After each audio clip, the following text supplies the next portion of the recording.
ಸ್ನೇಹಿತರೆ, ಒಂದು ದೇಶವಿದೆ. ಅಲ್ಲಿ ರಿಸ್ಕ್ ತೆಗೆದುಕೊಳ್ಳುವುದು, ಮಜಾ ಮಾಡುವುದು, ಅದ್ಭುತವಾದ ಟೂರಿಸ್ಟ್ ಸ್ಥಳಗಳು, ಅಪೂರ್ವವಾದ ಸೌಂದರ್ಯ, ವಿಚಿತ್ರವಾದ ವಿಷಯಗಳು ಎಲ್ಲವೂ ಒಂದು ಹಬ್ಬದಂತೆ ಯಾವಾಗಲೂ ನಡೆಯುತ್ತಲೇ ಇರುತ್ತದೆ. ಈ ದೇಶವನ್ನು ಲ್ಯಾಂಡ್ ಆಫ್ ರೋಸಸ್ ಎಂದು, ಲ್ಯಾಂಡ್ ಆಫ್ ಬರ್ಡ್ಸ್ ಎಂದು, ಲ್ಯಾಂಡ್ ಆಫ್ ಕಾಫಿ ಎಂದು ಕೂಡ ಕರೆಯುತ್ತಾರೆ.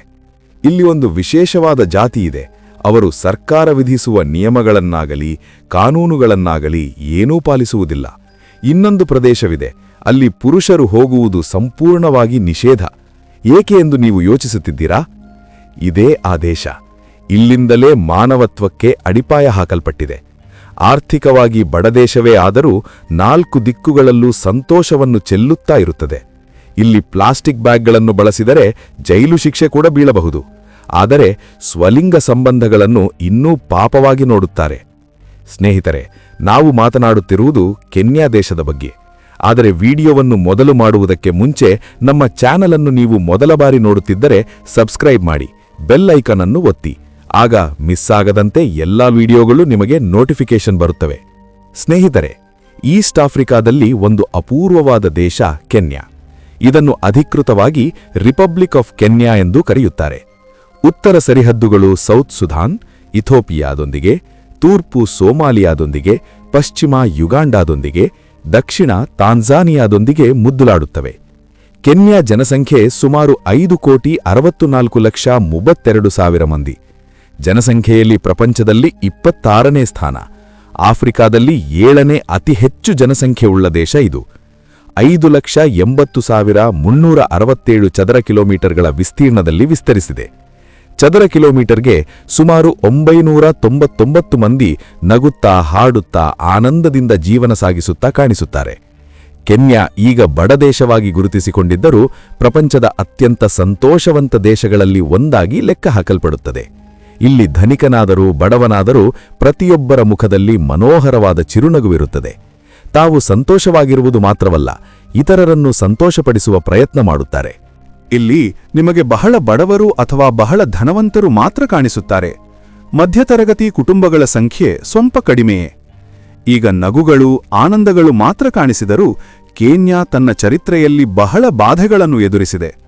ಈ ದೇಶ ಬಹಳ ಕಾಲ ಬ್ರಿಟಿಷ್ ವಲಸೆ ಪಾಲನೆಯ ಬಂಧನಗಳಲ್ಲಿ ಸಿಕ್ಕಿಕೊಂಡಿತ್ತು.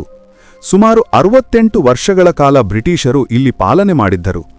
ದೀರ್ಘ ಸಮರದ ನಂತರ ಕೊನೆಗೆ 12 ಡಿಸೆಂಬರ್ 1963ರಂದು ಈ ದೇಶ ವಲಸೆ ಬಂಧನಗಳಿಂದ ತನ್ನನ್ನು ತಾನು ವಿಡಿಪಿಸಿಕೊಂಡಿತು. 1964ರಲ್ಲಿ ಕೆನ್ಯಾ ತನ್ನ ಸ್ವಂತ ಸಂವಿಧಾನವನ್ನು ರೂಪಿಸಿಕೊಂಡಿತು. ಈಗ ತನ್ನ ಇಷ್ಟದಂತೆ ಸ್ವತಂತ್ರವಾಗಿ ಜೀವನ ಗಡುಪುತ್ತಿದೆ.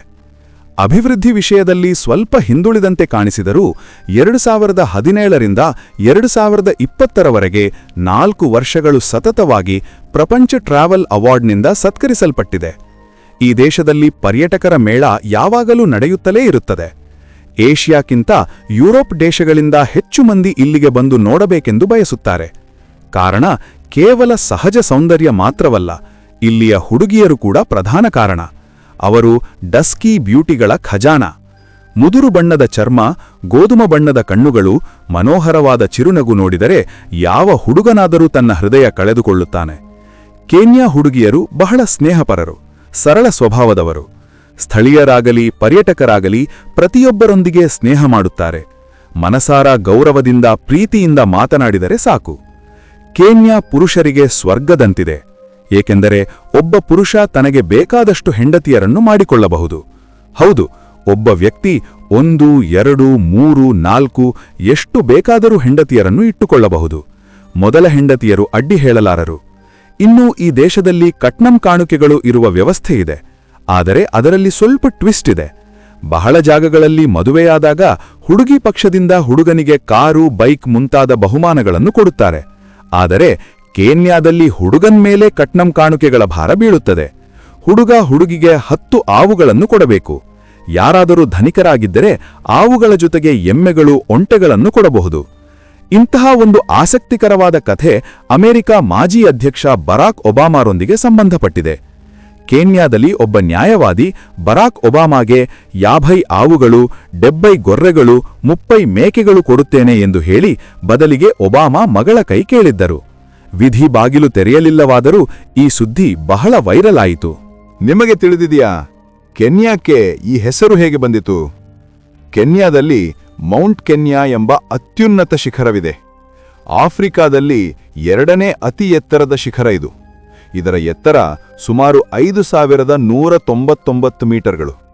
ಈ ಶಿಖರದ ಹೆಸರಿನ ಮೇಲೆಯೇ ದೇಶಕ್ಕೂ ಹೆಸರು ಬಂದಿದೆ. ಕೆನ್ಯಾ ಮಾನವ ಚರಿತ್ರೆಯಲ್ಲಿ ಬಹಳ ವಿಶೇಷ. ಬಹಳ ಚರಿತ್ರಕಾರರು ಇಲ್ಲಿಂದಲೇ ಮಾನವ ಸಭ್ಯತೆ ಮೊದಲಾಯಿತು ಎಂದು ಹೇಳುತ್ತಾರೆ. ಏಕೆಂದರೆ ಇಲ್ಲಿಯೇ ಅತಿ ಪ್ರಾಚೀನ ಮಾನವರ ಕೃತ್ರಿಮಗಳು ದೊರಕಿವೆ. ಕೆನ್ಯಾದಲ್ಲಿ ಇನ್ನಷ್ಟು ವಿಷಯಗಳಿವೆ. ವ್ಯಾಲೆಂಟೈನ್ ಡೇಗೆ ಕೊಡುವ ಗುಲಾಬಿಗಳ ಉತ್ಪಾದನೆಯಲ್ಲಿ ಕೆನ್ಯಾ ಪ್ರಪಂಚದಲ್ಲಿ 4ನೇ ಸ್ಥಾನದಲ್ಲಿದೆ. ಇಲ್ಲಿಯ ಗುಲಾಬಿಗಳು ಬಹಳ ಅಂದವಾಗಿ ಉತ್ತಮ ಗುಣಮಟ್ಟದಲ್ಲಿರುತ್ತವೆ. ಅವು ಕೆನ್ಯಾಗೆ ಸುಗಂಧ ಮಾತ್ರವಲ್ಲ, ಉತ್ತಮ ಆದಾಯವನ್ನೂ ಕೊಡುತ್ತವೆ. ಹಾಗೆಯೇ ಕಾಫಿ ಕೂಡ ಆದಾಯದಲ್ಲಿ ಮುಖ್ಯ ಪಾತ್ರ ವಹಿಸುತ್ತದೆ. ಕೆನ್ಯಾ ದೊಡ್ಡ ಪ್ರಮಾಣದಲ್ಲಿ ಕಾಫಿಯನ್ನು ರಫ್ತು ಮಾಡುತ್ತದೆ.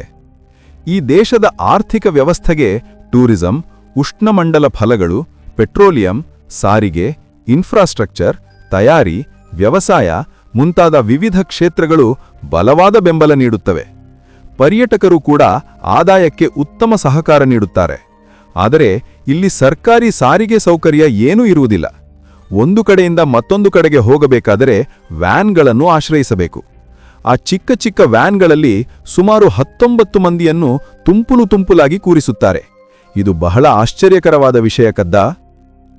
ಕೆನ್ಯಾ ಅಕ್ಷರತೆ ದರ ಸುಮಾರು 82% ಇದೆ. ಇದು ಇತರ ಆಫ್ರಿಕಾ ದೇಶಗಳೊಂದಿಗೆ ಹೋಲಿಸಿದರೆ ಬಹಳ ಉತ್ತಮವಾದದ್ದು. ಇದಕ್ಕೆ ಕಾರಣ ಇಲ್ಲಿಯ ಸರ್ಕಾರ ದೇಶವನ್ನು ಅಭಿವೃದ್ಧಿ ಮಾರ್ಗದಲ್ಲಿ ನಡೆಸುತ್ತಿದೆ. ಮಕ್ಕಳ ಶಿಕ್ಷಣದ ಮೇಲೆ ವಿಶೇಷ ಗಮನ ನೀಡುತ್ತಿದೆ. ಆದ್ದರಿಂದ ಪ್ರಾಥಮಿಕ ಶಿಕ್ಷಣವನ್ನು ಸಂಪೂರ್ಣವಾಗಿ ಉಚಿತವಾಗಿ ಮಾಡಿದೆ. 6 ರಿಂದ 14 ವರ್ಷ ವಯಸ್ಸುವರೆಗೆ ಶಿಕ್ಷಣ ಕಡ್ಡಾಯ. ಆ ನಂತರ ಮಕ್ಕಳು ಇಷ್ಟ ಬಂದಂತೆ ಹೆಚ್ಚು ಓದಬಹುದು ಅಥವಾ ಯಾವುದಾದರೂ ನೈಪುಣ್ಯ ಕಲಿಯಬಹುದು. ಈ ದೇಶ ವಿಚಿತ್ರ ವಿಷಯಗಳ ಸ್ವರ್ಗ. ಇಲ್ಲಿಯ ಅತ್ಯಂತ ವಿಚಿತ್ರವಾದ ಗ್ರಾಮ ಒಮೋಜಾ ಆವಾಸೋ. ಇಲ್ಲಿ ಪುರುಷರು ಬರುವುದು ಸಂಪೂರ್ಣವಾಗಿ ನಿಷೇಧ. ಈ ಚಿಕ್ಕ ಗ್ರಾಮ ಸ್ತ್ರೀಯರಿಗೆ ಮಾತ್ರ ನಿವಾಸ, ತಿರುಗಾಡಲು ಅನುಮತಿ ನೀಡುತ್ತದೆ. ಇದನ್ನು 15 ಸ್ತ್ರೀಯರು ನಿರ್ಮಿಸಿದ್ದರು. ಬ್ರಿಟಿಷರು ಅವರೊಂದಿಗೆ ಬಹಳ ದುರುಸಾಗಿ ವರ್ತಿಸಿದ್ದರಿಂದ ಅವರು ಒಂದೊಂದಾಗಿ ಒಂದು ವಿಶೇಷ ಗ್ರಾಮವನ್ನು 1990ರಲ್ಲಿ ನಿರ್ಮಿಸಿಕೊಂಡರು. ಈಗ ಯಾವ ಸ್ತ್ರೀಯಾದರೂ ತನ್ನ ಗಂಡನೊಂದಿಗೆ ಸಮಸ್ಯೆಗಳನ್ನು ಎದುರಿಸಿದರೆ, ವಿಚ್ಛೇದನ ಪಡೆದರೆ ಅಥವಾ ಯಾವುದಾದರೂ ಅನ್ಯಾಯ, ಅತ್ಯಾಚಾರ ಎದುರಿಸಿದರೆ ಈ ಗ್ರಾಮಕ್ಕೆ ಬಂದು ನಿವಾಸಿಸುತ್ತಾಳೆ. ಇಲ್ಲಿ ಸ್ತ್ರೀಯರು ತಮ್ಮ ಮಕ್ಕಳನ್ನೂ ಇಟ್ಟುಕೊಳ್ಳಬಹುದು.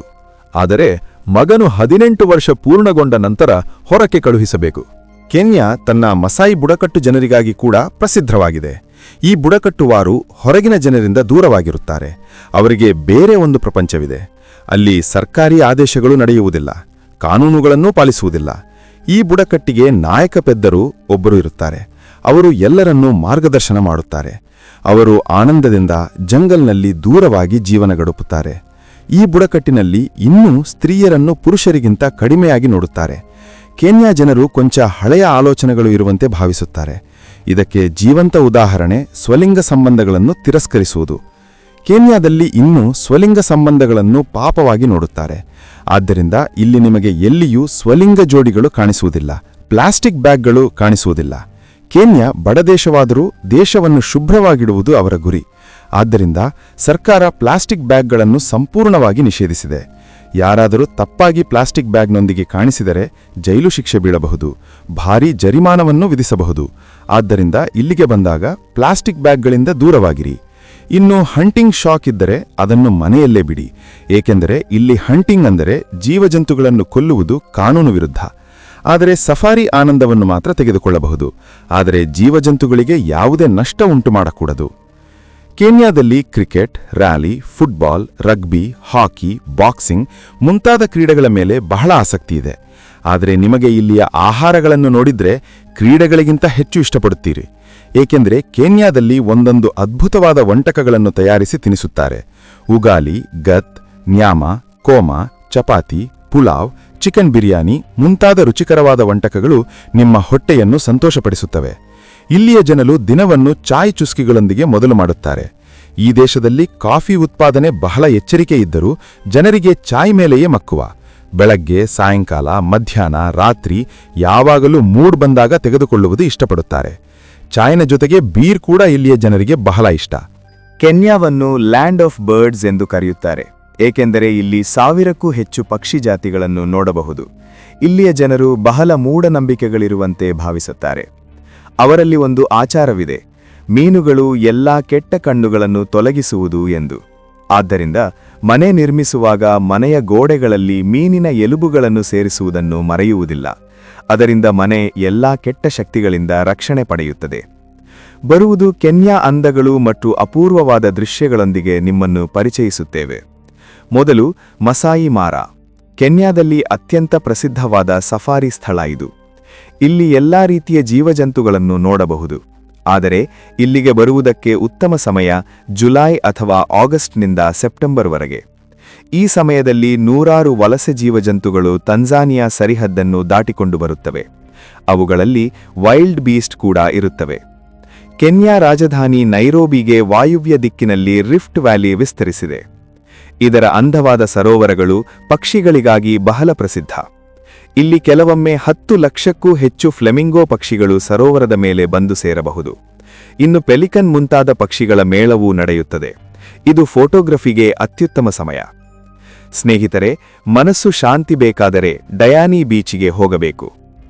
ದೂರದವರೆಗೆ ವಿಸ್ತರಿಸಿದ ಬಿಳಿ ಇಸುಕು, ಊಗಿಪೋತಿರುವ ನಾರಿಕೇಲ ಪೊದೆಗಳು, ಕೋರಲ್ ರೀಫ್ಗಳಿಂದ ತುಂಬಿದ ಈ ಬೀಚ್ ಬೇರೆ ಶಾಂತಿ ಪ್ರಶಾಂತತೆಯನ್ನು ನೀಡುತ್ತದೆ. ಸುತ್ತುಪಕ್ಕಲ ಗಟ್ಟಿ ಅಡವಿಗಳು ವಾತಾವರಣವನ್ನು ಮತ್ತಷ್ಟು ಮನೋಹರವಾದಿ ಮಾಡುತ್ತವೆ. ಕೆನ್ಯಾ ದೇಶ ನಿಮಗೆ ಬಹಳ ನಚ್ಚಿ ಹೋಗುತ್ತದೆ, ಏಕೆಂದರೆ ಇಲ್ಲಿಯ ಜನರು ನಿಮ್ಮ ಆತಿಥ್ಯಕ್ಕಾಗಿ ಸಿದ್ಧವಾಗಿರುತ್ತಾರೆ. ಇಲ್ಲಿಯ ಅಂದವಾದ ದೃಶ್ಯಗಳು ನಿಮ್ಮ ಪ್ರಯಾಣಕ್ಕೆ ಸುಖಮಯವನ್ನು ತರುತ್ತವೆ. ನೀವು ಎಪ್ಪದು ಹೋಗುತ್ತಿದ್ದೀರಿ ಎಂಬುದನ್ನು ಕಮೆಂಟ್ ಸೆಕ್ಷನ್ನಲ್ಲಿ ತಪ್ಪದೆ ಹೇಳಿ.